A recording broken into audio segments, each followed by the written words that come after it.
What if I told you you're going to lose more trades than you're going to win? Ha! I don't trade harder, I just trade smarter. Ladies and gentlemen, fellow traders, welcome to the show. Good to have you back. Good to see you. No, I can't see you. You can see me, but all good. You can send a message on the chat. Any questions, put them down there. Today, I'm going to talk to you about the cheat code. And I call it the cheat code because it is actually, when you think about it, it's not about trading with the lines or the little squiggly lines that you see behind my big picture here, which I'm going to move up into the middle and out of the way in a moment. It's about understanding that you need a plan. It's about understanding that you need to make more on your profits and lose less on your losses. That's the cheat. That's what it's all about. Because nobody, would you believe, is able to call the market, to predict the market, or to tell you where the market's going to go next. Nobody, even a fortune teller, can't tell you what's going to happen next on a chart or what's going to happen next in the markets. All they can do is look at what happened in the past and give you the possibilities for the future, the probabilities. And if that's the case, why do you think you're going to win every single trade? Why do you think you've got an edge on the markets, on the pros, on the big money out there that's moving around? And that's what we're going to go on about, and that's what we're going to talk about today. How can you make a profit in the market when you don't know where it's going to go next? It's always an interesting one, and it's always an interesting question to answer. I'm going to move my picture up out of the way, put it up in the middle here, and we'll go and have a look at the charts, and we'll go and see what we've got going on and what's been going on in the markets. It's been a tricky time because, as you know, with last year, and of course this year, Donald will say one thing and then the world will go that way, and then he'll say something else and the world will go the other way. The man never seems to know what he wants to do or stay in the same lane. 1 minute you're attacking, and the next minute you're withdrawing, and the next minute you're imposing tariffs, the next minute you're withdrawing the tariffs. Nobody really knows what you want to do. Work it out, man. Decide what you want to do. It's really annoying for everybody else if they don't know whether you're going left or right. It's quite difficult. But yes, it creates volatility in the markets, and yes, it creates an interesting market. It looks like the S&P wants to fill this gap. I was actually looking at short this morning. I didn't take it yet, and well, it's gone green for the time being. There's a good chance that it's going to correct, though. There's a very good chance that these markets are going to correct. They are looking very correct-like. Yeah, the Bitcoin is sort of coming down and heading down towards its levels, but nothing serious at the moment. Oil hasn't really gone down much. It came down, sort of stabilized, and is sitting around these levels. We're waiting for a good trade on that as well. My US dollar ZAR trade, in classic fashion, got taken out. So that one's gone. Stop loss out. You just got to accept those stop losses. Look at that spike down, taking out the stop loss, and then it goes back. Isn't that so irritating? But you can't get back into the trade now. The trade is over. So what we do now is we accept the fact that, oh, well, that trade's gone. Let's look for a new trade. And that's actually quite easy, actually, because all I'm going to do is delete this. Now I'm going to bring it down here, and I'm going to wait for a new trade. It's as simple as that. How do I look for a new trade? Well, these are just the systems. This is not the plan. This is not the strategy. This is just the system. And the system is easy. You just need the one line. You're just looking for a line. You just want to see if it's going to cross that line, if it's going to go to the upside. Once it crosses and it goes to the upside there, breaks the structure, and I'll have another look at the trade. I might have to have another look at the support as well.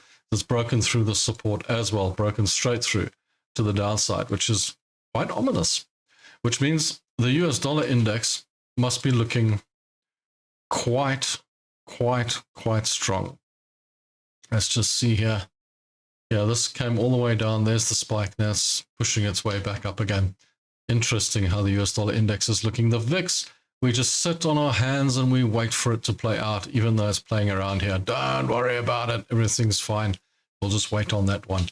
FX trader, plan A, don't lose money. Plan B, follow plan A. Pretty true, pretty true. If plan A doesn't work, go to plan B. If plan B doesn't work, go back to plan A. Yeah, that's kind of like how it works, isn't it? There are no other plans. But yeah, what's the whole idea behind our cheat code? What's the whole idea behind the way we trade, and why are we trading this way? What's it all about? Well, at the end of the day, here's the Euro Japanese yen trade that I took, the Euro Japanese yen trade that I took it short, and it kind of started to go against us here. Clearly, there's the candle going against us, going the wrong way. And what we do is we simply understand that we're going to lose more than we're going to win. Now, it's a horrible thing to hear when you get into the markets, because everyone tells you when you get into the markets that you're going to look at these little blockies, these little candles, these little fancy things with little lines on them, and you're going to win lots of trades. And if you just follow this system, if you just follow this marvelous magic pull system, and you just do what the candles tell you to do, and you just do what the chart tells you to do, then you're just going to make loads of money, because you're going to win more trades. And then if you win more trades, then obviously you're going to make money, isn't it? And isn't it a shock to hear that a win rate doesn't make you money? Isn't it a shock to hear that if you win more trades than you lose, that doesn't necessarily mean that you're going to make a profit? What it necessarily means is that you've got a good chance of being in the market. You've got a good chance of understanding the market, because you're winning more trades than you're losing. But what you're probably doing in all likelihood is when you take these trades, for example, this trade here, you would have taken this trade, you'll put your stop loss in place, just like I have, and you'll put your take profit in place, and you'll say, well, I've got a plan. I've put my plan in place. I know where my stop loss is going to be, and I know where my profit's going to be. So, you know, that's the deal. That's where we go. What you'll probably do is when it goes slightly into profit, like this one did earlier on, and I waited and it went into a loss again, you would probably take the profit at a very small amount. So you'll end up with a gargantuan amount of tiny little profits. And then when it takes the loss, not only will you take a huge loss, but you'll also move the stop loss away and take even more loss, or perhaps try and dollar cost average your way back into the trade. This is how you get more wins than losses. In many cases, when people dollar cost average, they get lucky and it comes back. It comes back and it goes to zero and it makes $10 profit. You go, click, relief trade. I'm out of it. I was $500 down and now I'm $10 in profit. Let me get out of this trade while the going's good. That's what most people do, would you believe? Interesting. And then you come back to me and say, I've got a win rate. I've got this win rate. I win all my trades. But you don't, because that's what happens. What you need to be doing is making more profit, not winning more trades. This is where everybody gets it wrong. This is where everybody goes wrong. I might lose this trade, but if I lose this trade, I lose $1,000. If I win this trade, I'll win $2,000. Well, let's have a look, shall we? I can't remember every trade. If I lose this trade, I'll lose $974. If I win this trade, my mistake, I make $4,300, okay? If it goes all the way to target. Now, the point being here, it's easy to have a win rate, but it's not easy to have a win rate when you're making full target. You see, when you're making full target, when you're going for the full targets, when you're looking to try and get the full amount that you want out of a trade, that's not an easy way to get a win rate, because how many times is this not going to work out? And I know it's not going to work out a lot of the time. So what I do when it goes into profit is I bring my stop loss up to cost and sometimes into a little profit, knowing that if it goes back and takes out my stop loss, I look at it as a failed trade, but I didn't lose any money. So that's great on its own, isn't it? I mean, I didn't lose any money. So that's actually a free trade, or a free hit, as they say.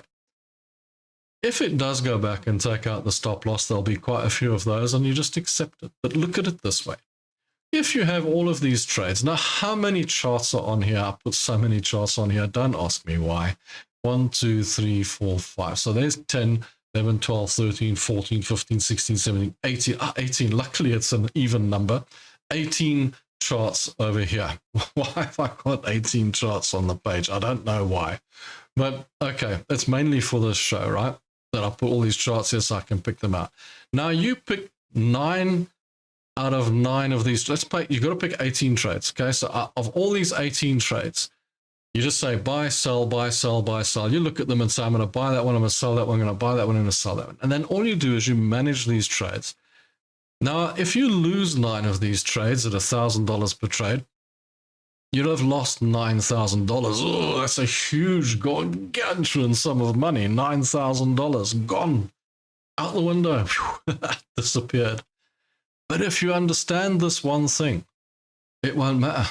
Well, of course, if you have a $100,000 account, that is, of course. If you've got a $10,000, then work on $900, not $9,000. But anyway, if you have the capital to carry it, it won't worry you if you lose $9,000 when you know that the other 9 trades might win.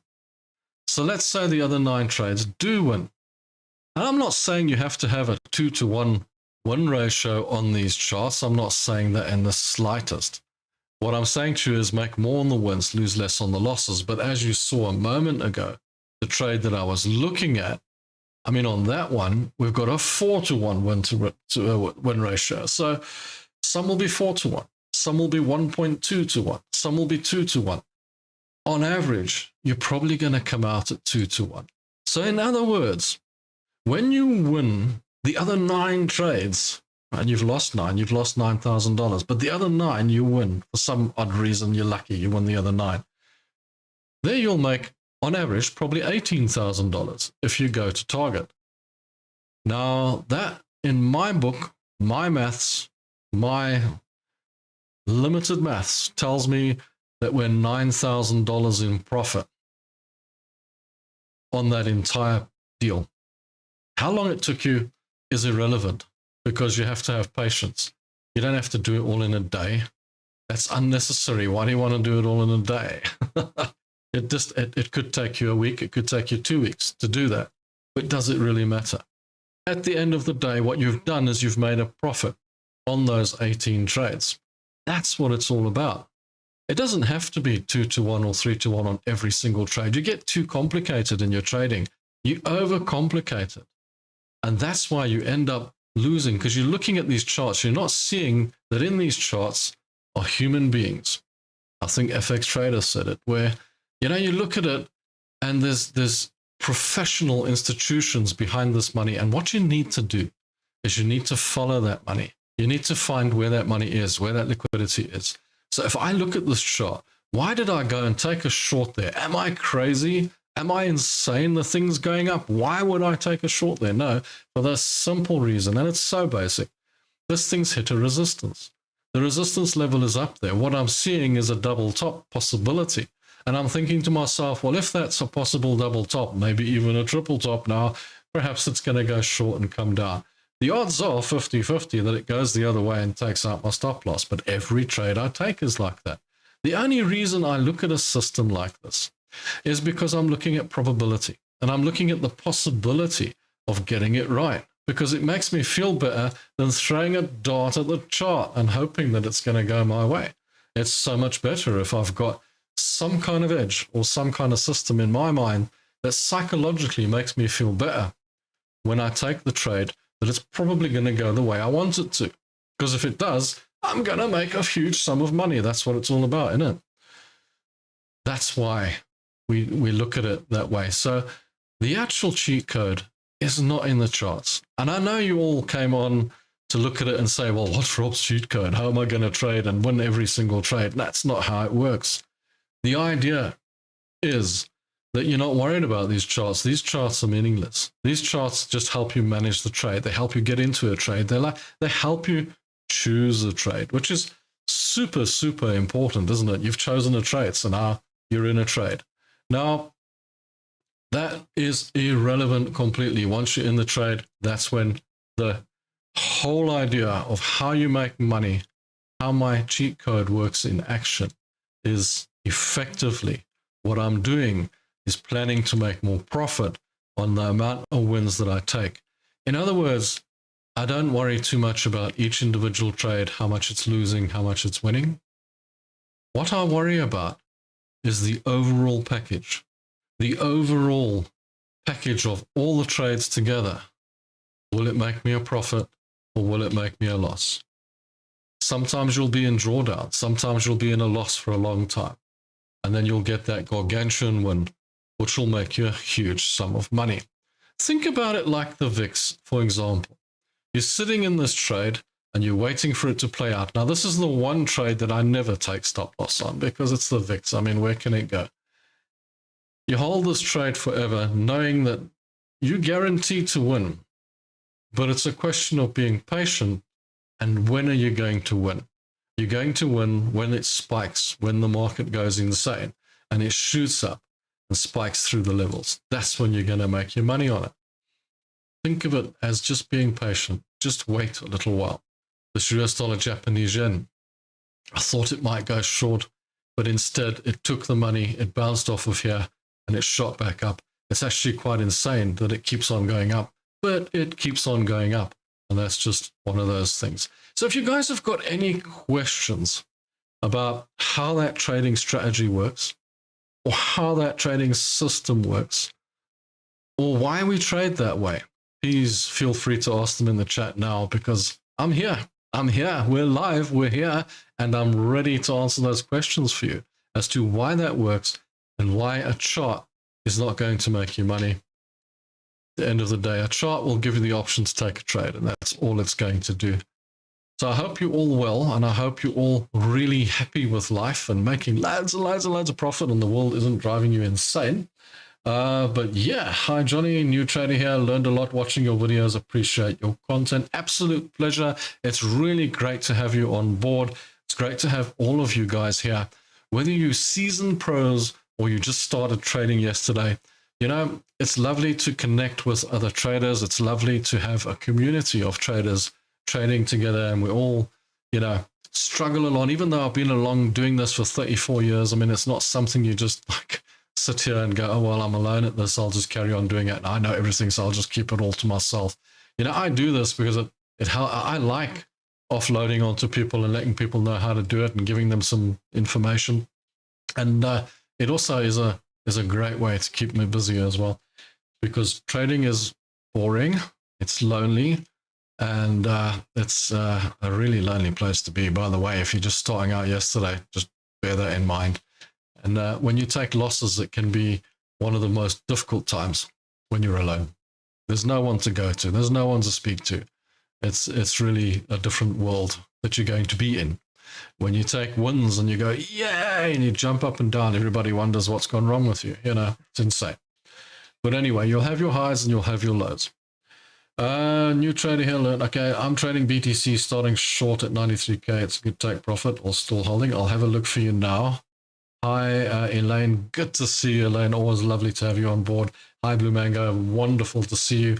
Let's have a look at BTC for me. Let's have a look. BTC. What's my feeling on BTC, which is Bitcoin? By the way, you know, don't you just hate abbreviations? You might wonder why I'm drinking water with lemon in it. Well, I decided to cut down on my coffee with sugar in it. So yeah, we'll call it water with Rob. But yeah, Nwana, what's my feeling on BTC? Well, I must say that it shot up, it really bounced up, it broke through the resistance, and I thought, well, that's good, that's really going, isn't it? But I didn't get involved in the trade. I actually did wait for it to retest, let it go, because my feeling on BTC is I'm kind of waiting for it to get down to these 84, 83,000 levels and make a buy. So if you shorted it at 93,000 and you were fortunate enough to get in there, that's absolutely fantastic. I would have the following way of trading this trade. The question is, I got in at 93,000. Is this a good area to take profit? Now, this is a question that a lot of traders ask. Is this a good area to take profit? Or the other question is, where should I take my profit? How should I take my profit? The way to take your profit is you get in here at 93,000. So here you are, 93,000, you're in. Okay, goes down, goes down, goes down. What you should be doing is taking your stop loss, which is in all likelihood was up here somewhere, and push it down into this take profit area. Now, you should maybe push your stop loss down to about 91,400. Okay, now you're in profit. I don't know what your target, how much money you're making on it, or what your target was. If it's reached target already, if your target was much closer and you think, ooh, yeah, there's my target there, then bring it right up close. That's fine. But if your target's way down here, then just put it at around 91.4 at the moment and see if it carries on going and if you get lucky. Okay. Why do I say that? That's just on that last sort of prior high. You know, that's a good area to put it in, and you're making a nice little profit. But don't just jump out and take profit, because you're going to be sorry when that goes all the way down to here. You're going to be happy when it goes all the way back up, and of course you're going to be like, pulled a good one there, didn't I? Got out at a good point. But you don't know what's going to happen next. I don't know what's going to happen next. Do you know what kind of candle that is? Do you see that candle? Do you know what kind of candle that is? That candle, and that candle. That's 3 candles, and they're on a 4-hour chart. All 3 are telling me one thing: undecided, undecided, undecided. That's not retail traders that are undecided. This is big money that's undecided. They don't know which way this is going. They have no idea, which means the news on Bitcoin or the information on crypto is obviously vague at the moment. So you are now going to say, well, I'm going to get out here, take my money and put it in my pocket. A profit's a profit. The profit's good, isn't it? But my opinion of that, as many will know, is rather than do that, you don't know, I don't know which way it's going to go. Bring your bring your stop loss, bring it down and push it up behind here. Okay. Take your take profit and push it away if it's close by. Try and make as much as you possibly can. If it goes back and takes out your stop loss in a profit for less than what you would have made, don't feel bad about it. It's okay. It's not that bad. You've made a profit. But if it carries on going the other way, you're going to be so happy with yourself, because you're going to make even more money, because you're going to move your stop loss and keep following it down, following it down, following it down all the way.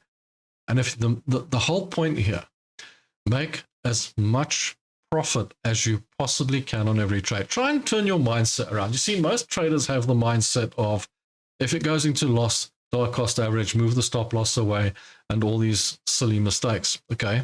Now try and switch your mind around. If you go into a loss, that's the point when you want to be getting out of the trade as quickly as possible. You're in a loss. You want to get out of that trade the best way you possibly can, and take as small a loss as you possibly can. If you have to take the full loss that you predicted, that's fine. But think of your mindset when you're in a profit. That's what you're trying to do. But when you're in a loss, think of it like this, as a loss.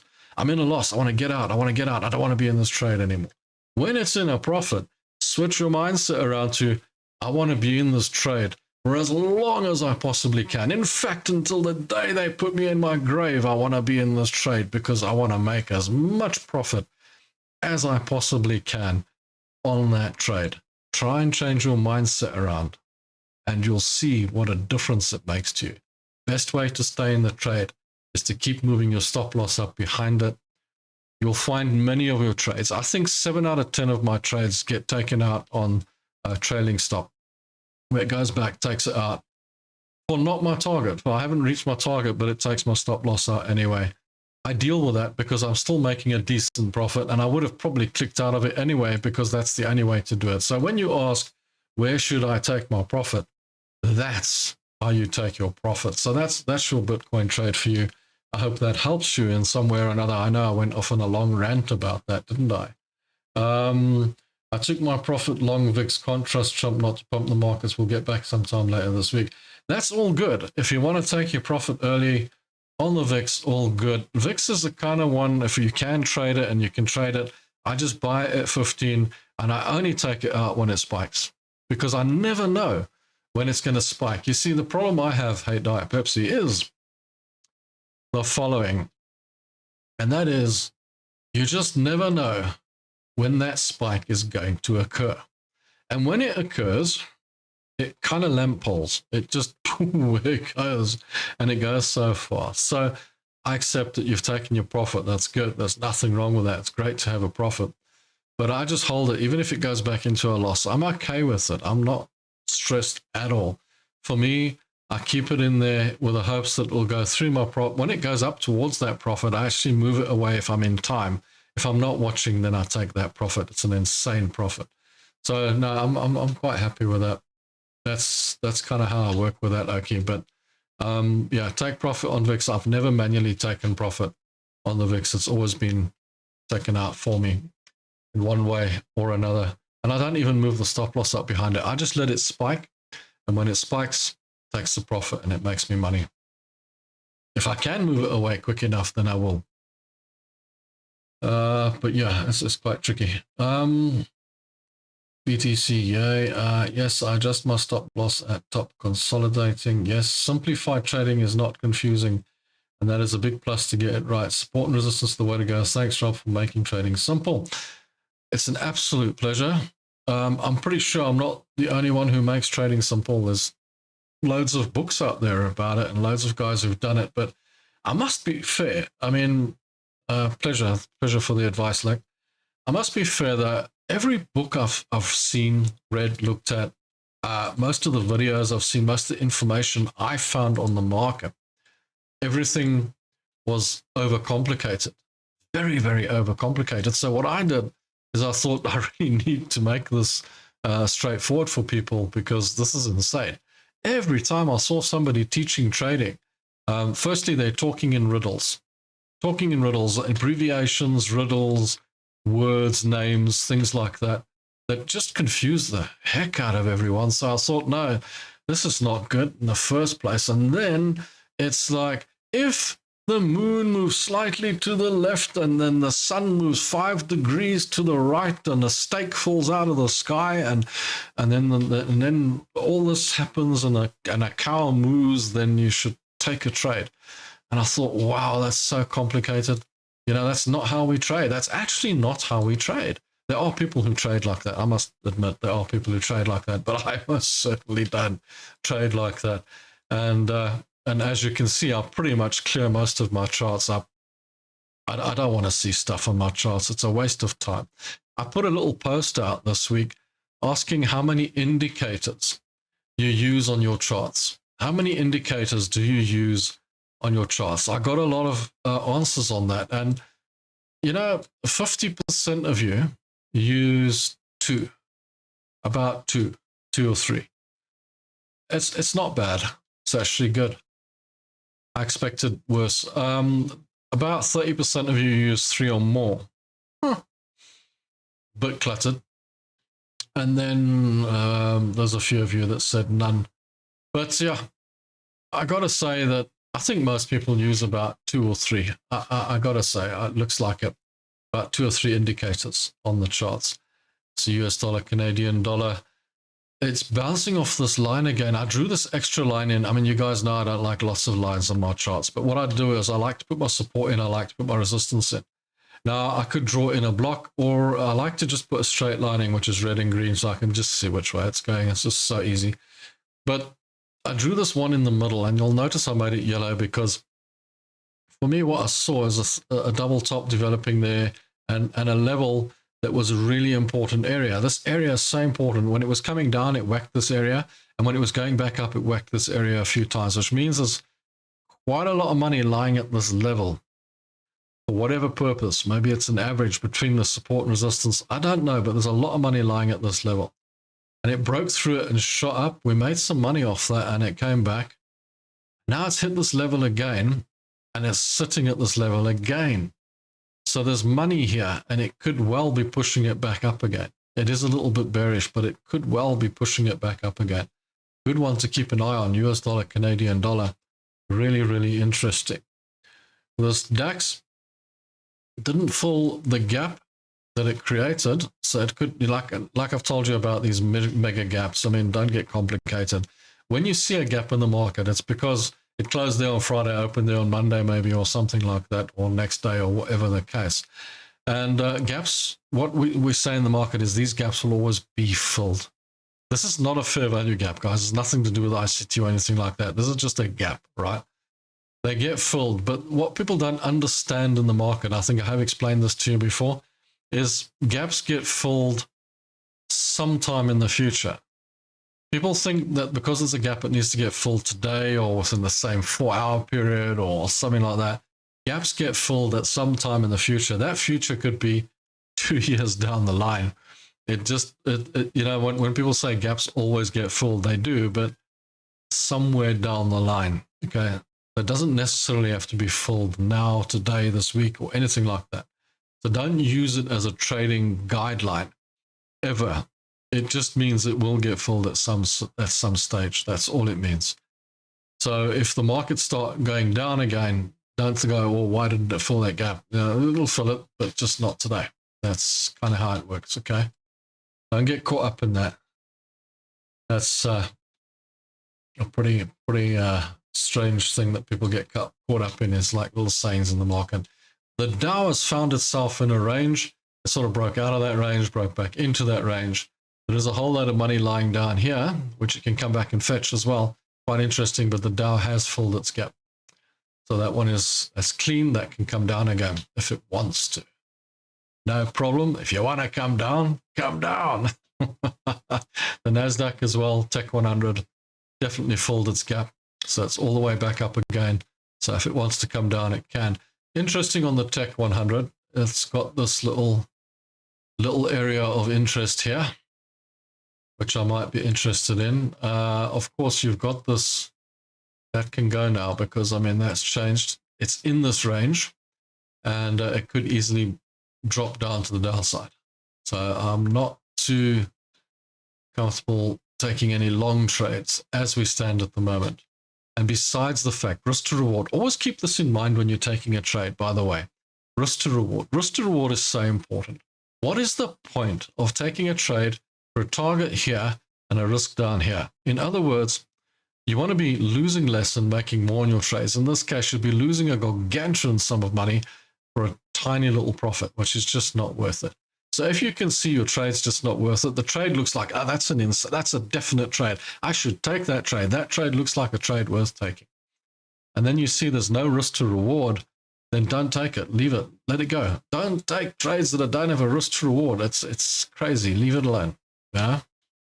Thoughts on silver? Okay, Johnny, let's have a look at silver, man. Let's have a look at silver. Well, I've got gold on the go here. Gold is definitely bullish, and silver will be pretty similar. That's silver on the other day. Let's just put it on here. Hang on. Silver. I'll go and find silver down here. Give me a sec, guys. Let's just shove it over here. I had wheat on there because somebody asked me a question about wheat the other day, or grains. I don't trade that stuff. No, that's not for me. There's no liquidity in it, and you need good liquidity in it. So you're asking me about silver, and I'm looking at silver here. Okay, so H1, let's take it to H4. Let's just have a look at silver in a general basis. This is quite interesting, by the way, guys. First look at silver. What do you see? You see an insanely bullish chart. It's going up, isn't it? It's just going straight up. No question about it. Go to the day chart. That looks pretty bullish with a bearish candle yesterday. There is a bearish candle from yesterday. Trust me to leave some lines behind from 400 years ago. Let me just take them out. You can see this is a lamp pole formation. Now, I've told you guys about the lamp pole formation. What happens to a lamp pole is it goes straight up. And what happens to lamp poles when they aren't planted nice and solid? They fall over. So you better hope that that's planted nice and solid. And it's not. There's no stability here. This has gone straight up. Straight up. Now, on your daily, you've got one red candle from yesterday. And today you've got a bit of a green. Looks kind of bullish though, still straight up. On your weekly, oh, that's a lamp pole in 3/4, isn't it? That's a solid lamp pole. Now, what I would look at on the weekly is that level there. That level looks like an area, demand area, area of money, supply of money lying there. They'll probably come back and take that money before going up further, which means 93 all the way back to 75 on the weekly, which is quite a biggie. Now, at the moment, what you've got to keep in mind, and this is why I always say about fundamentals, people talk about fundamentals, and fundamentals to most human beings and traders is CPI, non-farm payrolls, jobs figures, all BOG, all this type of stuff, Bank of Japan, whatever, everybody's thinking about this type of fundamental. Those are not the fundamentals that you should be concerning yourself with in the slightest. The fundamentals you should be concerning yourself with is Donald Trump puts 10% tariffs on Europe. Yeah, he invades Greenland, or whatever the case. Those are the fundamentals you should be concerning yourself with. Now, why did the metals go up? The metals went up firstly because the US dollar index weakened. Now, the US dollar index weakens, it creates a super cycle in commodities, and commodities are cyclical, they go up and down. So we know this generally in the market. If you started yesterday, you don't, but if you've been trading for a while, you probably do. Now, the whole scenario behind the commodities is, well, USA was planning to invade Greenland in everybody's minds, so that caused a bit of a knock in the markets and the 10% tariff in Europe, and there was this whole story going on. So everybody went for the safe haven, which was gold, silver, commodities, etc., right? Pushing these markets up, pushing them up in the long term. Because what you have to understand that most of the market is institutional money. So the institutional money, they're only allowed to hold a tiny little amount of cash because they're dealing with pension funds and other people's money. So in other words, they can't be sitting with more than 5% cash in a portfolio. They have to invest it somewhere.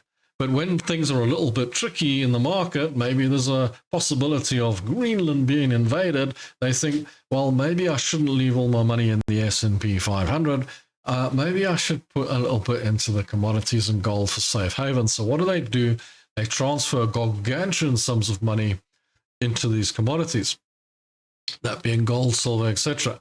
Now, that's all ended and everybody's happy and everybody's back on like, everything will be fine. They start pulling that money out again and put it where it can be more profitable, because commodities are cyclical. They're not going to make their clients gargantuan sums of money in the long term, whereas the stocks and S&P and indexes and those types of things are. So they're going to cycle the money back out of here, which means this will come back again. That's a long story for silver, isn't it? But if I was to look at silver or trade what you see, if I trade what I see, it's extremely bullish. It's going up.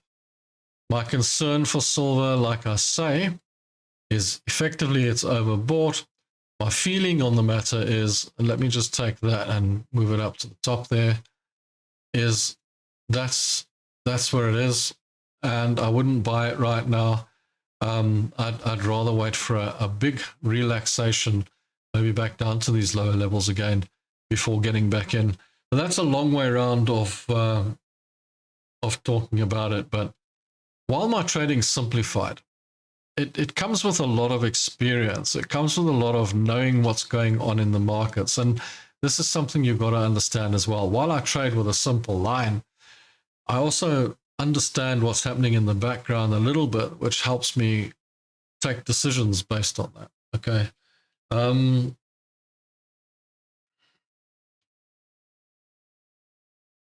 Any books you recommend for psychology? Just go and have a look in my descriptions. I don't know about the one on the live show, but definitely on all my videos. I've put a few books there. I can't remember what they're all called. Okay. So that's why I'm just saying, just have a look there.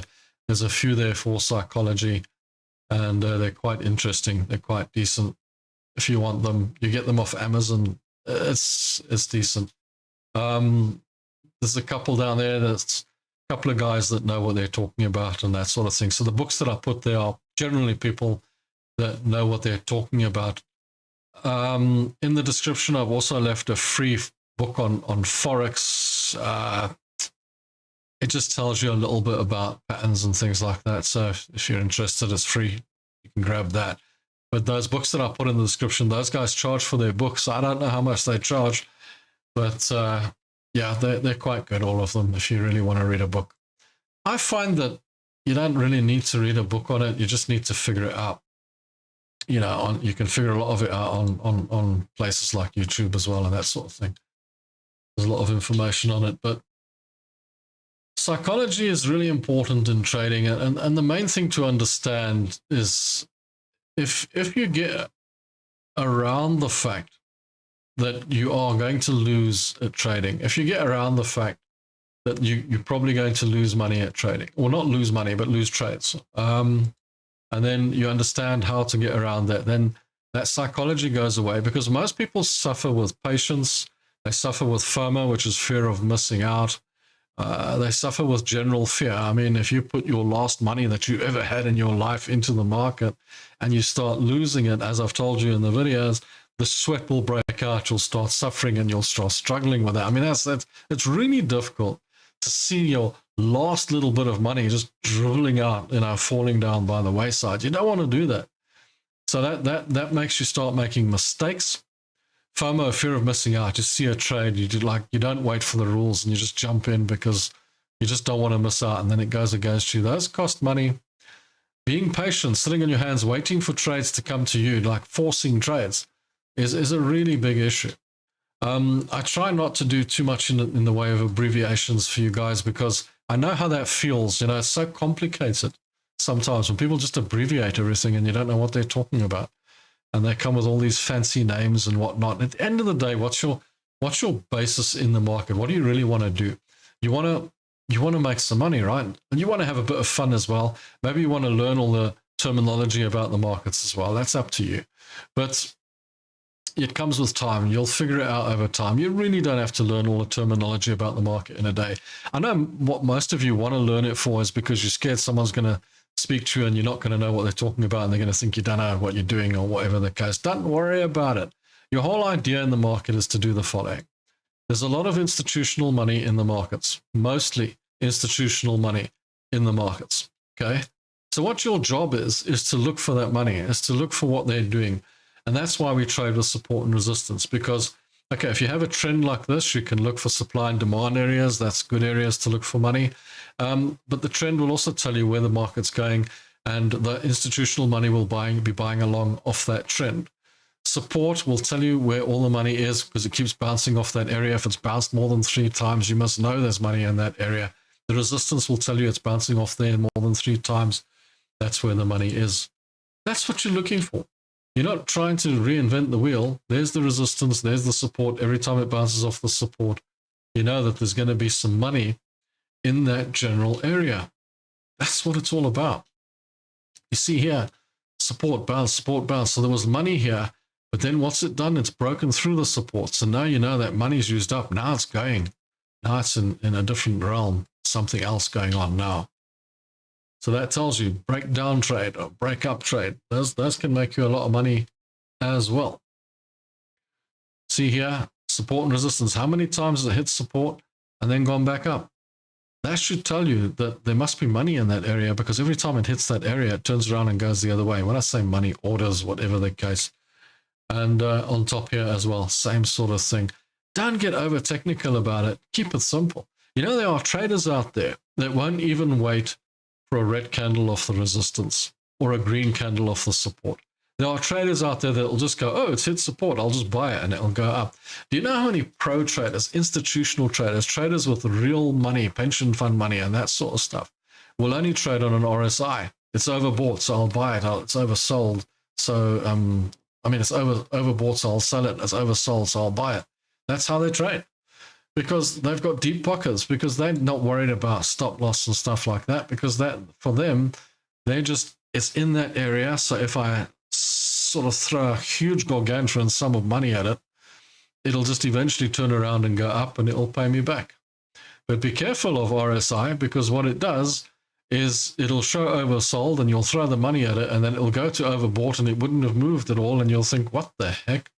You know, that's kind of what it does to you as well. So don't get caught up in that. So I prefer to trade off support and resistance because of that, because I know that when it's hit that level, that's where all the buyers are, and when it's hit that level, that's where all the sellers are. And then the odd occasion, it's going to break through that.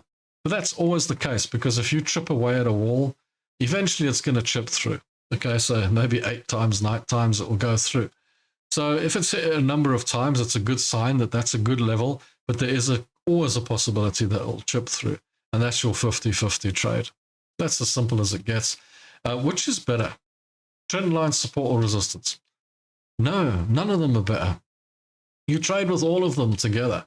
I always put my resistance in, my support in, so I can see where the levels are. It just tells me where the levels are. It tells me what's happening with this trade. There's a big resistance at the top there, but there's definitely an area of interest here. Hits it, hits it, hits it, hits it. That's an interesting area. That one line. You don't need hundreds of lines, guys. There's as few lines as possible. And then you've got the support area. Every time it comes down to that area is an area of interest. So you know that that's an area of interest. You know that that's an area of interest. Now you just want to know which way it's going. Trend line will help you that. If you put a trend line in either way, it'll tell you if it breaks that trend line, it's going the other way, or if it stays within that trend. And you can figure it out from there, within that support and resistance area. But if it's going to break through that resistance or break through that support, you'll see it happening as well, and that will give you a trade. So if it had broken through that resistance, you would have known, oh, it's going up, but you got a red candle going down, so you know it's going down to this lower level here. And if you had a trend line in, you would have had it in probably quite close by, somewhere over there, and you would have seen it break through that, and that would have been short, and you would have taken that trade if you were watching it, unlike myself, who wasn't watching it. I guess I deleted the wrong line now, but that's quite okay. That's always going to happen, isn't it? There we go. Put it back. Yeah, there you have it.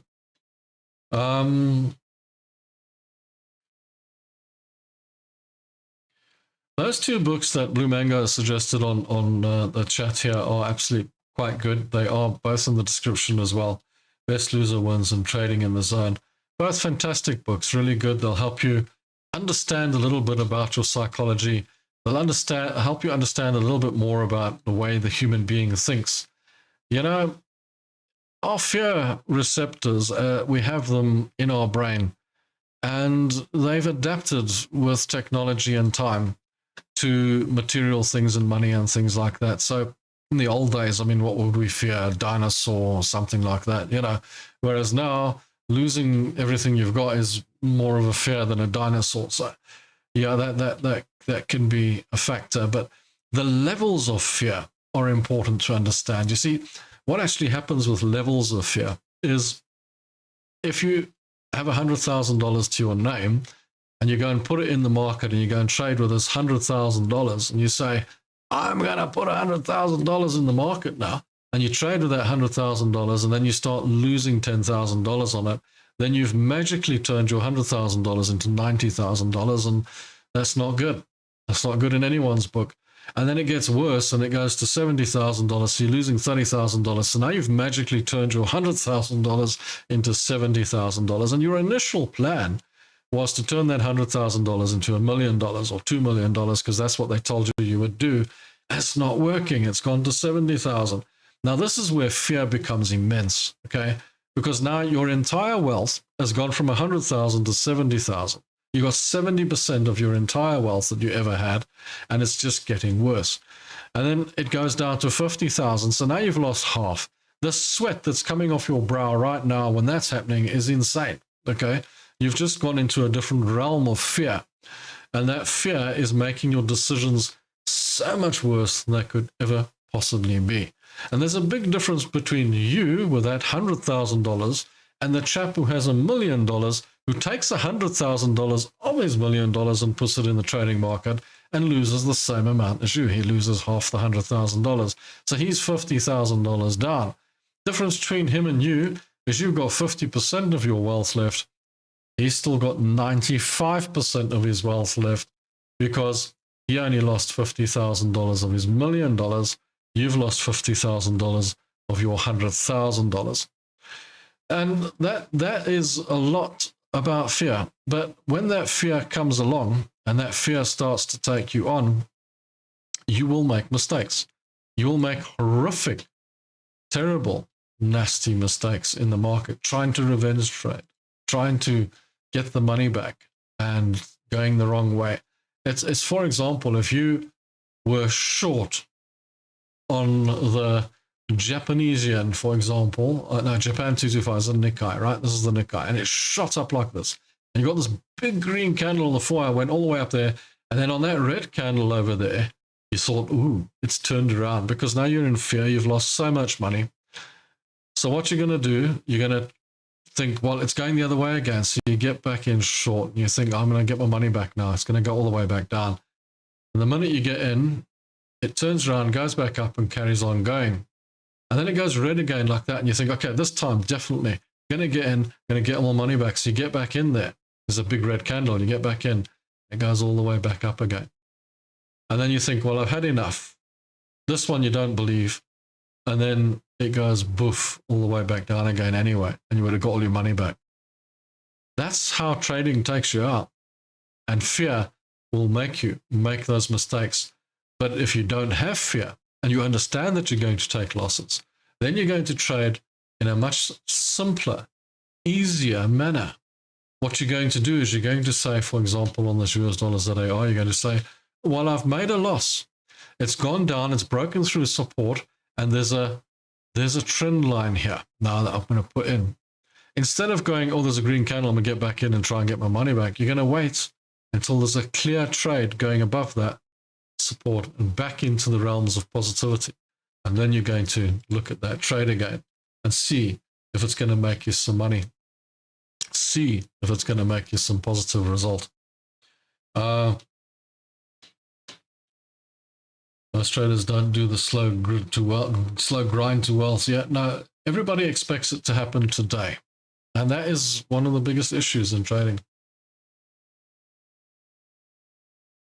And that is basically, you put it in a nutshell, that is basically what my cheat code's all about. It's all about just doing it the right way. Just, take it slow, be patient, don't let the fear overtake you, and understand you're going to lose a large amount of your trades. So many people get in, start yesterday, and think next week they're going to be millionaires somehow. They don't realize, they think I'm going to take $1,000, and because I've got geared trading, leverage trading, that is, okay, so I call it geared trading. So now I've got my leverage trading, I've got my $1,000, so now I've got $10,000 to trade with. So now I'm rich. I'm rich beyond my wildest dreams. I've got $10,000 to trade with instead of $1,000. I'm going to turn this into $20,000. I'm just going to turn it into $20,000 overnight. That's the dream. That's what's in your mind, and that's what happens when you start trading, because Joe Soap told you that's what you're going to do, and you watched him trade, and it looked so easy. I mean, it looked insanely easy, didn't it? He just put little blockies in like this, and he did a few things, and poof, he made loads of money.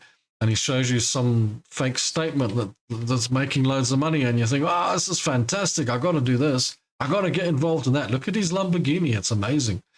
So you get involved. You take your $1,000, you throw it down with all great plans of mice and men, and then it eats your $1,000 up within minutes. You think, what happened? What went wrong? What happened? Yeah. That's the problem. It's just totally the issue. Nobody gets it. The other thing that I find insane in the market is people think they're going to come with $1,000 and make a living. You can come to the market with $1,000, $100, $10, and you can make it grow. Anyone can. You can make it grow, and if you're careful and you stay in the lane and you stay in the market, you'll make it grow. But so many people come to the market with that small amount of money and expect that they're going to make a living.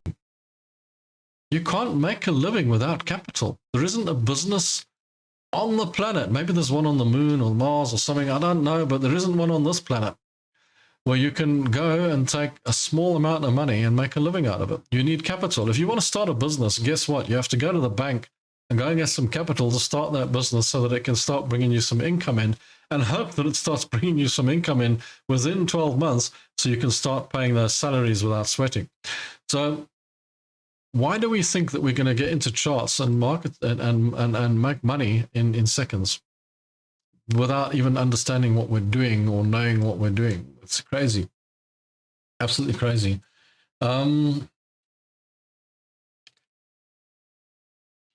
No, I agree with EIGHTCAP, who says too many people in social media who claim to have went from nothing to millionaires in a year or two. That is a problem. That is a big problem, and that is having an effect on it. And I believe that's probably one of the causes of the whole scenario that I just mentioned now.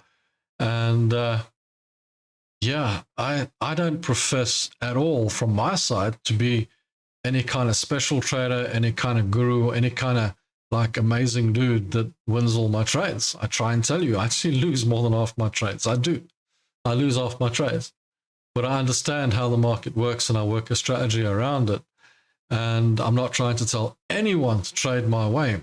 If you don't want to, that's fine by me. All I'm trying to show people from my side especially is, you know, guys, you need to know that the market's a tricky place. And the mistakes that I've made, you're going to make those mistakes. And it's good to know what's coming. Just helps. And it's handy. And I'm just trying to grow something here from our side that, you know, we have a little crowd, a nice little group of traders that helps a lot as well. But yeah, I actually, I believe you can get a lot of information from all those traders out there that tell you can make $1 million in 2 weeks. I mean, they'll give you good information because obviously the information is about charts and trading. But the bit of information you don't want to take away from them is you're going to get rich in a week. That's not going to happen. Why did I just draw that trend line in there? Does anybody know?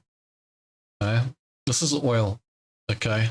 My favorite trades, oil. I took a nice profit on oil the other day. Went shot up, took me out over there, came back down. I actually didn't take the profit. My trailing stop got taken, or my take profit got taken out. I wasn't looking and it spiked up and it took it out. That's fine. My take profit was right up behind it. But it came all the way back down now. So that's one of the perfect trades where you look at it and think, oh, that worked out really well for me. And it's come all the way back. But now I'm looking at where's it going to go? And there's a good chance it's either going to bounce off of this support here, which is within the support and resistance level. That's what I use trend lines for. It's going to either bounce off and go back up here, or it's going to break down. And if it breaks down, it could likely break all the way back down to these lower levels here. So I just want to see what that's going to do. That's why I've put that line into that position there. So you can actually see whether it's going to break to the downside or bounce to the upside, which is why I say, you know, when it comes to these lines, the straight lines, the resistance, the support, and the trend lines work so well together. They work very nicely with each other, and they help you to understand which way you're trading. I like to take my trends within the support and resistance. I don't want millions of support and resistances in between. I just want the top one and the bottom one. I just want to know what level we're in and then work according to which way the market's moving. And what it also tells you is what your risk to reward is. Have you got a good risk to reward on the trade? You can see it by where your resistance is and where your support is.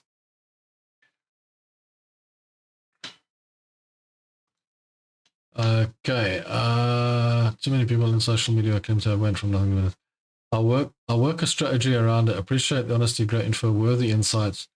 Rendered once again, Robo. Good sir, Robo. Pleasure. What do you think about ICT?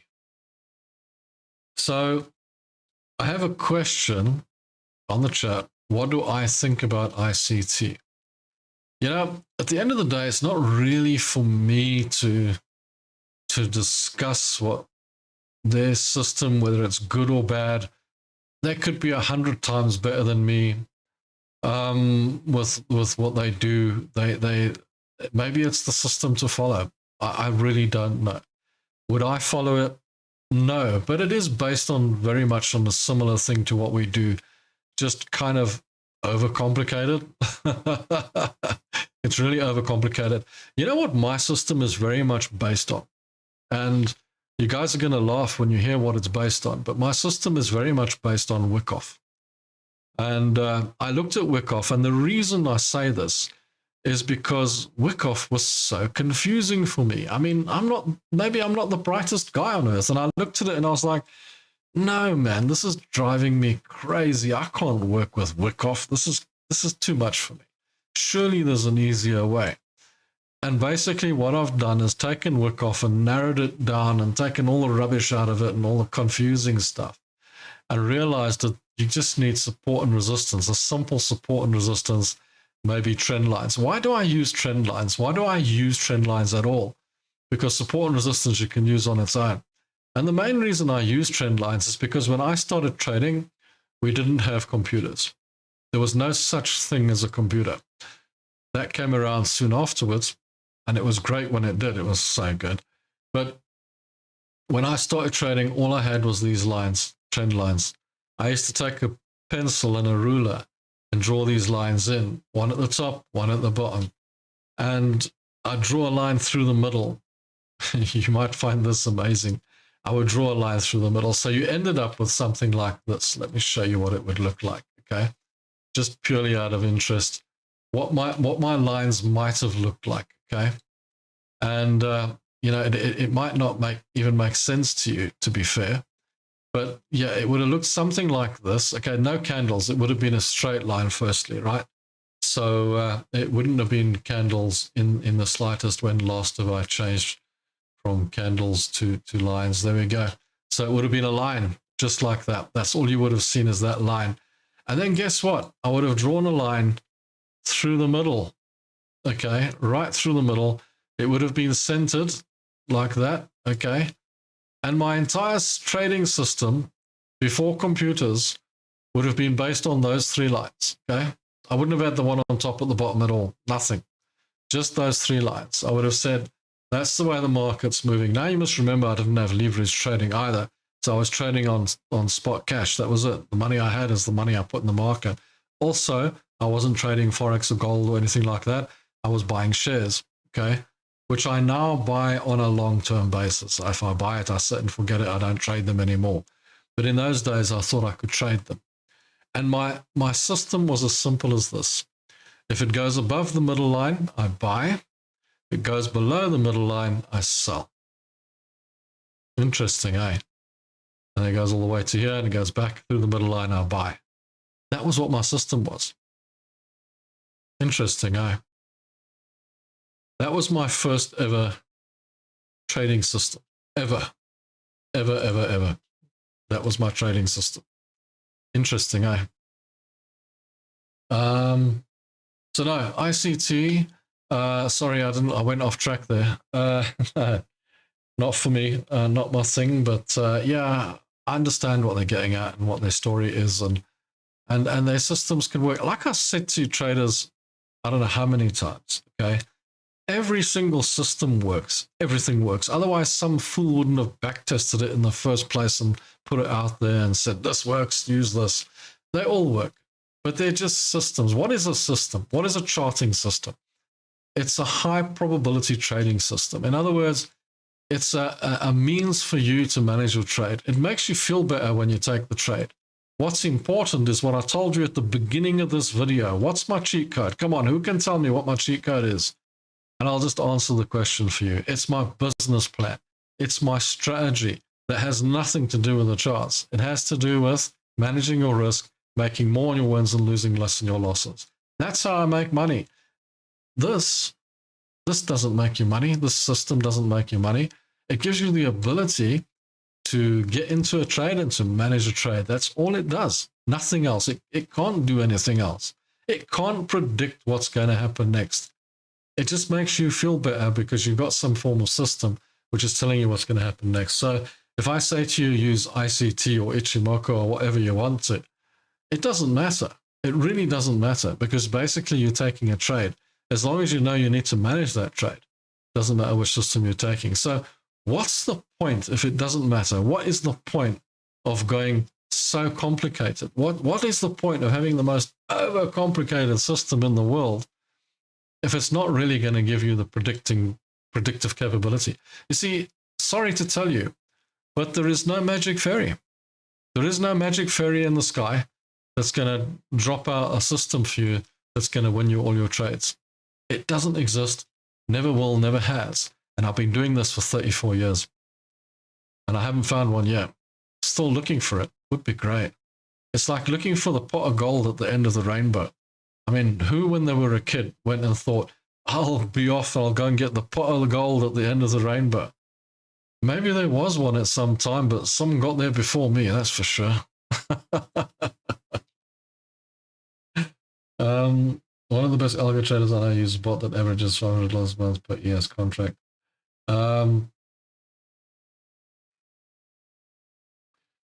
ICT is making the trading more complicated. That's the issue. The best thing about ICT, and the only reason it works, is because of the money management rules. And that is well said. I mean, effectively, they're using money management rules and they're trying to teach you the way. It just gets a little bit overcomplicated. That's why I don't say they're wrong or they're right. Every system works, like I say to you guys. Every system works. Just choose one that's easy. At the end of the day, it's all about money management. It's all about making more on your wins. It's got nothing to do with the charts. The charts give you the ability to take a trade. That's all they do. They give you the ability to take a trade. So yeah. You got any trades that you were concerned with, want to know about? You're welcome to ask, no problem. Those of you guys that come on the live show are always welcome to ask your questions and always welcome to come on board with your questions because you took the time to come on the live show. Blue Mango says ICT is a clown. Okay. Is it an actual person? I actually don't know much about it, to be fair. I've seen it out there and I've seen it. I thought it was the system ICT, but is it a person, an actual person? I don't know. I actually don't know if it's an actual person or what's the story behind it. I saw a few guys touting it and showing what the system's about. It just looks extremely complicated for no reason at all. It's the whole reason I came about with my simplification of the system is Wyckoff. You know, like it was so complicated for me. I was like, no, I mean, you got to wait for the moon to move to the left and the sun to rise. And I was like, no, I'm not doing that. That's insane.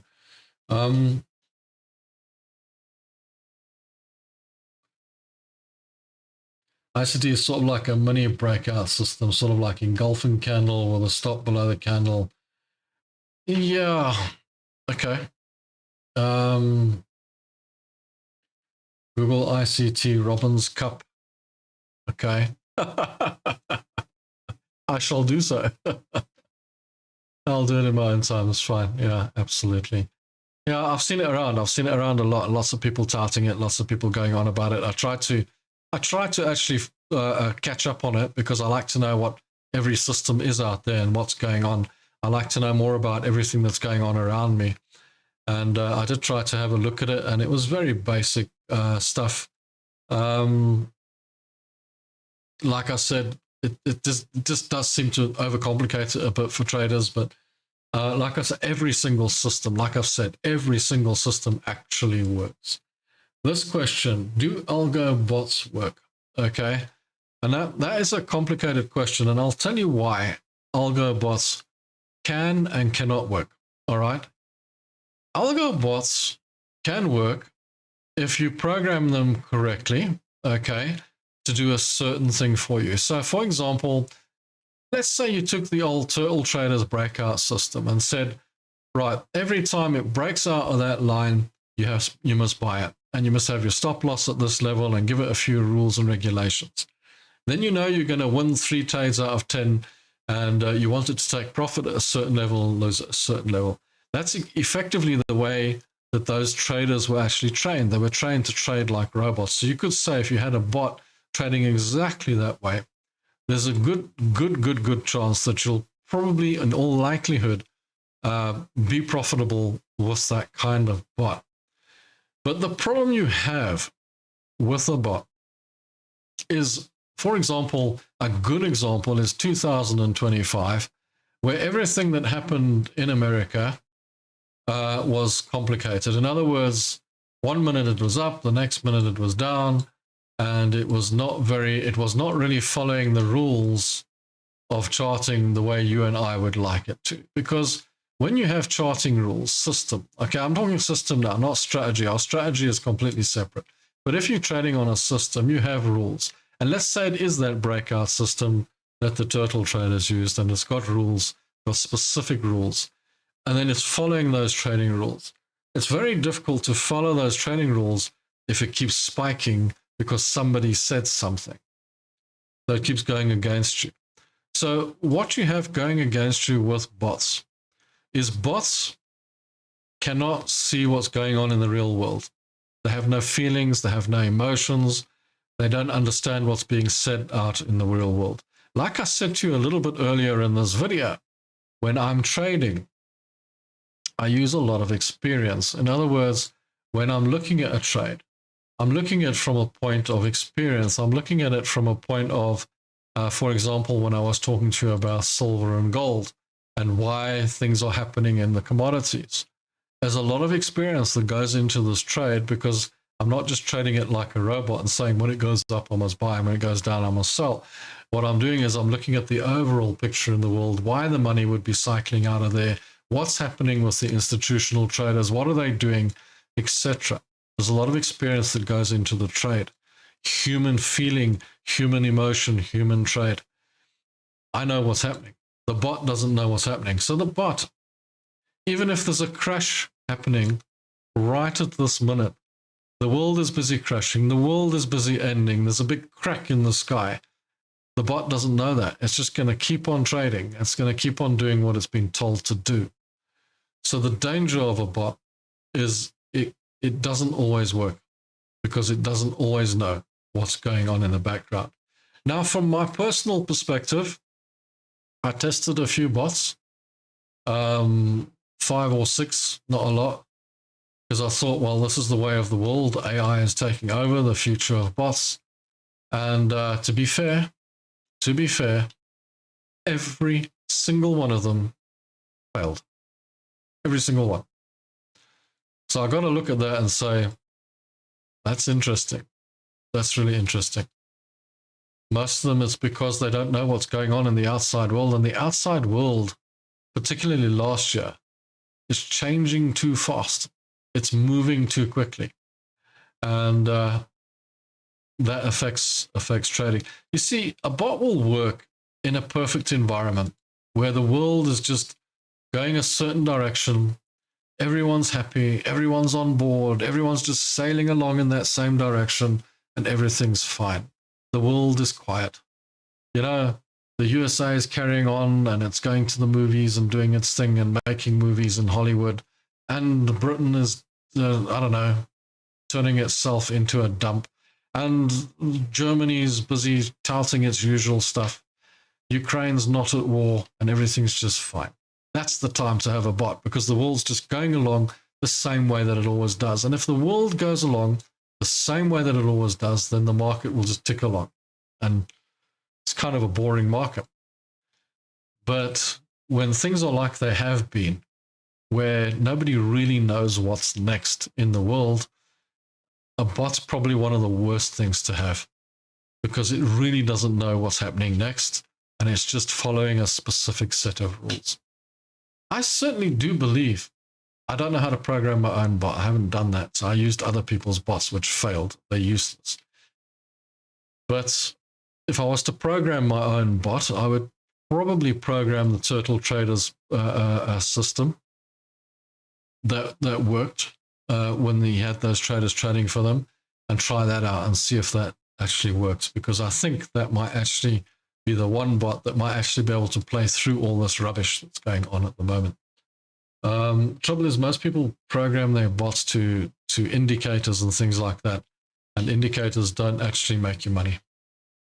I don't bother trading options because I don't need to. I don't live in America. But in the past, we did it. And there's no need for it, though. I had a friend who would trade options, and he would put a trade together, okay?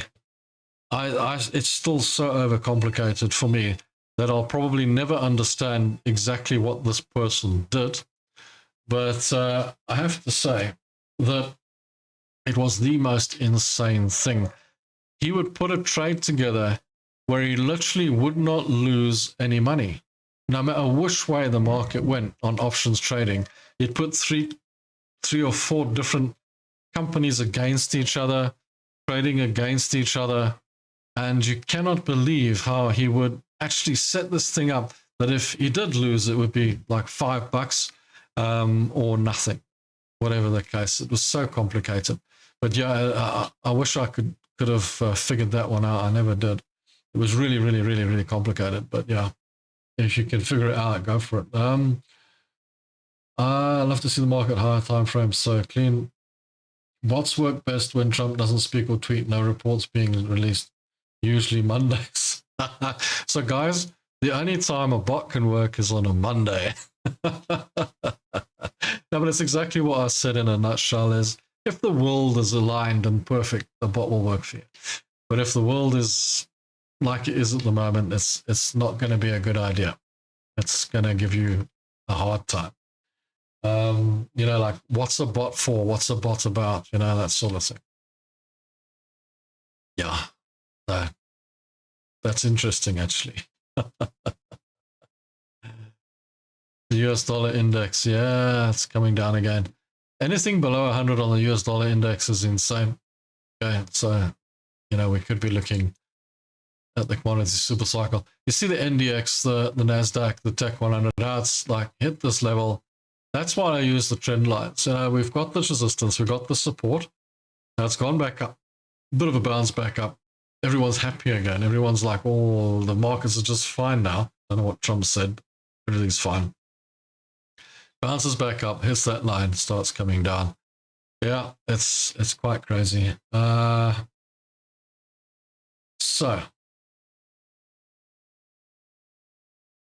do you use HCF a lot? Let me just show you guys here. If you want capital, I've organized with EIGHTCAP, by the way, in my description below. Use code RobsLogical. You'll get 20% off if you want a funded account. I just wanted to show you the news and Google page. Let's just go and have a look at the news quickly. Well, we have an opportunity to do so. Dow, S&P 500, NASDAQ futures climb after Trump's Greenland whiplash. Isn't it insane? I mean, how can a bot possibly work when you've got this type of stuff going on? Japan records a 5th straight yearly trade deficit. Not going well there, is it? South Korea launches landmark laws to regulate AI. AI is getting out of hand, by the way, and AI can become insanely dangerous. House seeks say over AI chip sales after NVIDIA's chip win. Crypto bill delayed as Senate panel pivots to housing push. There's a lot going on, a lot of news going on. I just thought I'd quickly have a look at that and just see what we've got. But yeah, go back to our trading page. Right. So for those of you who enjoy the news, you can just go and have a look at the news. You know, I used to sit and watch, was it CNBC, Bloomberg, and every other news channel on earth, and just wait for those non-farm payrolls and CPI data and everything every week. And it was insane. Absolutely crazy. I stopped doing that many years ago, probably 10 years ago. I tell you what, I just gave up on it. I would watch the evening shows where the guys would sit and go over the stocks and whatnot. I mean, I was spending 14, 15 hours a day just working on my trading and just listening to news and listening to stories and getting the fundamentals and whatnot. It actually nearly drove me over the edge at one time.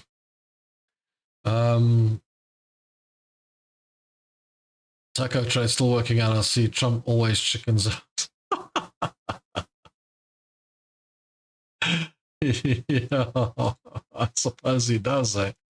I suppose he does.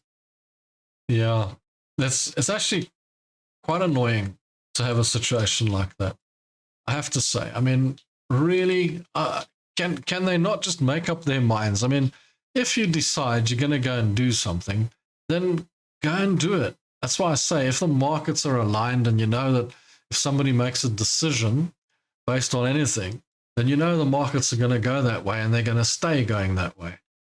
But no, every 5 minutes, and I mean, it's been for the last, ever since Trump's been in power, man, every single time a decision is made, it turns around. I'm getting used to that kind of trading at the moment, where if something like that happens, I'm thinking, maybe tomorrow it'll be a different picture. You know, it's never quite solid. There's never a good choice. Seriously irritating. So now what I'm doing is just trying to trade what I see, obviously. So there's tops on this level. This is Euro Japanese yen, the tops here. I took a short waiting for it to go down. It's not happening. It could just shoot straight up, but that's definitely an upside down hammer there. So yeah, looks more like it wants to go down than up. Let's hope so. Let's see if that one does its trick.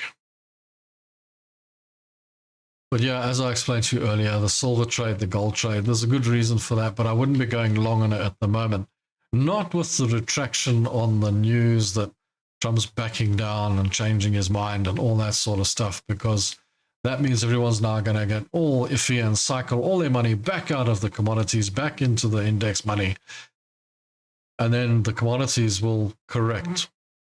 Correction is healthy, but I was really hoping, to be fair, that the indexes would get a healthy correction, but they haven't, because, you know, a healthy correction, like I say, is good for the market, and it would be really handy if this S&P 500 could correct down to more reasonable levels down here. A good correction would give us a really good entry point, and a good year for that matter. Taking the trade from here is just a little bit tricky.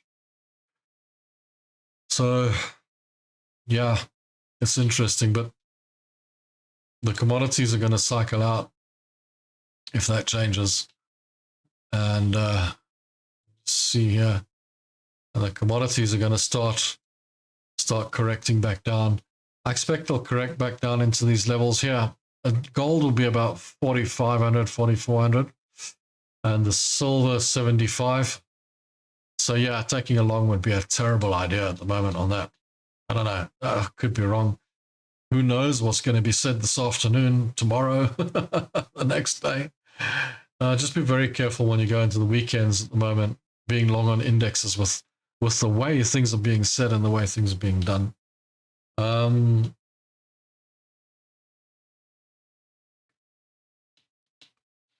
Gold is bullish. Gold is definitely not in a bear market. Gold is in a bull market. 100% bull market. There's no bear market for gold, okay? But here you go. There's your gold, 100% bullish. And if you want to go way back, it's seriously bullish. Look at this, all the way up. This is the most bullish that gold has been in years. The last year or two, this thing has just gone insane. And we used to call gold the safe haven trade, but I don't think it is anymore. It just seems to be following the markets. But yes, there is that safe haven, which I talked about earlier, where, you know, they see the iffiness in the market. They see that there's a possibility the index might take a bit of a knock as there's things going on in the world. So then the institutional traders that are trading people's pension funds and all that money, they sort of start sticking their money into commodities and push it up. But this is insanely bullish at the moment. What I'm saying you got to look out for is the possibility that that's all going to change, because they're going to change it based on the fact that the indexes start going up, then this will start coming down. But I'm still kind of in two minds as to whether the indexes will start going back up and recover, because they are at these levels. There is a lot going on in the background, and there's nothing to say that the USA won't change their mind again. So, yeah, keep an eye on that. See how it goes. See what's happening with it. You see what catches you out here? Nice short trade, big green candle. That was rather sudden, isn't it? Euro Great British Pound. That's trading for you. That's how it goes. Let me just put oil back. I do like the oil trade. I want to see what's happening with the oil trade. Oil trade is coming down. I'm currently playing a NASDAQ short. If NASDAQ up during blowback 70% of the time, it will move down to retest yesterday's close. EIGHTCAP says, I'm currently playing a NASDAQ short. If NASDAQ up during blowback 70% of the time, it will move down to reset yesterday's close. But let's have a look at the NASDAQ, which is pretty similar to the S&P. And interestingly enough, if you just look at the chart on the NASDAQ, you only need to look at the chart to see that your risk to reward to the upside is poor. The short is giving you the better odds at the moment. You also have hit this trend resistance here, which gives you the red candle, which might push it down again. And there is some money to be taken further down here. That said, yeah, it filled the gap, went back up. I think they might all actually come down a little bit again, just fall over as such, as they do, as they do. It's interesting, but I think that might just be what's going to happen. I think it might just fall over. So for those of you who didn't understand what the cheat code is or what it's all about, or that it's all about a trading plan or a business plan or whatever the case, keep in mind that without a business plan, that you really do not stand a chance of making a profit in the market. I have a question here. Do you trade US equities? I don't trade them, I invest in them. I used to trade them, but now I only invest in them. So in other words, I'm a happy owner of Nvidia and Tesla and Amazon and Coca-Cola and just to name but a few, McDonald's. And I own them, okay? In other words, I own shares in those companies. They lie there. I forget about them. I never worry about them ever because I didn't choose penny stocks. I chose companies with growth prospects that pay dividends, etc. So that's how I deal with shares these days. I stopped trading shares. They were fun to trade, but I mean, there's only so much you can trade. And I just find that trading Forex and indexes and commodities and that sort of thing is much quicker, much faster, much easier to trade. And it's a trading thing because you can't look at charts all day as well. Equities are much, much, much, much slower. So what I do with equities is I invest in them, I own them, and I leave them forever, set and forget. If I buy it, I never sell it. Well, when I say never, if I see a company going pear-shaped and going, oh, we're not going to make it, then yeah, clearly I'm going to sell it, aren't I? Then I'm going to sell the whole thing and move it into something better. For example, in South Africa, I owned Pick n Pay, and I decided that that was not a good trade, or not a good ownership, sorry, a good investment. And I sold everything out and moved it into spot. And that's basically what I do, okay? If I see something not looking hunky-dory, it's not looking strong, it's not looking good. I never look, when I'm investing, I never look for cheap. I look for good. I look for good investments, that's it. And at the moment, like something like Pick n Pay is cheap. It's cheap. It's gone down, okay? But there's reasons behind it, and I can see the reasons behind it because I look at it fundamentally, where it is, what it's doing. They needed to bring in an old CEO, all kinds of strange things happening in the background. I don't look at my investments and my shares as a chart. I look at them for what they are, what I feel the company is, and what it's about. This comes with experience. This comes with years of experience. I don't know. I've often thought about how I can teach it to someone, how I can show someone how to do it. I think it's very difficult because it's something you just need, your brain needs to click into it and sort of get the feeling for it. Get the feeling for why would you buy something, and to teach that is, I don't know, maybe insanely difficult. You see, I can teach you how to trade on a chart and how to pick a bullish stock or a bearish stock, how to pick the best possibility. I can teach you technically the best way to choose a stock, but fundamentally, I've been trying to figure out the best way to show people how to do that, and I think it's just something that comes naturally. You either can or you can't do it. So from that perspective, when you ask me, do I trade equities? No, I just invest in them. I just buy into them. Equities are much slower. When you say question mark, yes, if you're learning, it's a good place to start, a very good place to start. because you've got, it's almost like, you know, you've got much more time to do things. Imagine having a fight in slow motion where the other guy's in slow motion and you're at full speed, sort of thing. That's kind of like trading equities. Whereas where you're trading indexes and Forex and that moves around a lot more, and it gives you a lot more volatility. If you're going to take a trade on an equity, you might as well trade on the day chart, on the day, and just on the day chart, sort of take a trade, leave it for a couple of days and see how it does. That's how you trade equities. And learn how to trade. It's a good way to learn how to trade if you're starting out. It's actually an excellent way to learn how to trade if you're starting out. So as I say, always make more profits and lose less on your losses. That's the most important message that I bring across to you guys. There is no better message than that. How do you do that? You'll see in every single one of my videos how I explain to you how to basically keep the risk the same on every single trade and work a percentage of your account and manage your risk. That's the most important thing. I hope you've enjoyed this live show, and I'm going to start heading on my way now, start moving on. But I want to thank you all for being here. I hope it helped.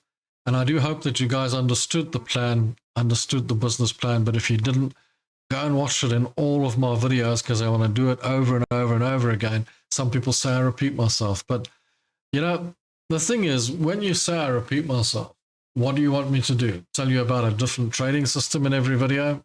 I don't know. You know, there is only one way to trade, and it's always been the same. It hasn't changed. You know, trading hasn't changed in the last 100 years. It's always been buy low, sell high, make more on your wins, lose less on your losses. And there's no other way of putting it. If you go and buy and sell stuff at a shop, you don't want to pay too much for it. And if you go sell stuff to someone, you don't want to take a loss. It's the same in the markets, and it's just it's a market. It's two people buying and selling from each other. If you're buying a stock off someone, you're paying a price that you're willing to pay, and he's selling it to you at a price they're willing to sell it to you at. That's as simple as it gets. That's the market. That's what a market's all about. The sooner you get that, the sooner you understand what you're doing when you're trading as well, and you're trying to make more profit with it. And so guys, on that note, thank you for being with me today. Thank you for watching this show. It's been fun. I enjoy being here, and I enjoy being with you guys, and I enjoy doing this show. It's important. Do join us next week for more shows. We'll be back, and we'll have another fantastic story and another fantastic, interesting topic to talk about. If you guys have got any topics that you want to hear about, let me know. Let me know in the posts. Let me know in the email. Let me know on Telegram. If you haven't joined Telegram, there's a link in the description below. It's free. Go and join it. There's a nice crowd there. Let me know if you've got any topics that you're interested in. I'll look at it and see if I can talk about it on the live shows for you. Thanks for watching. Guys, till the next time. Thank you very much. Cheers. Ciao. Have a good one.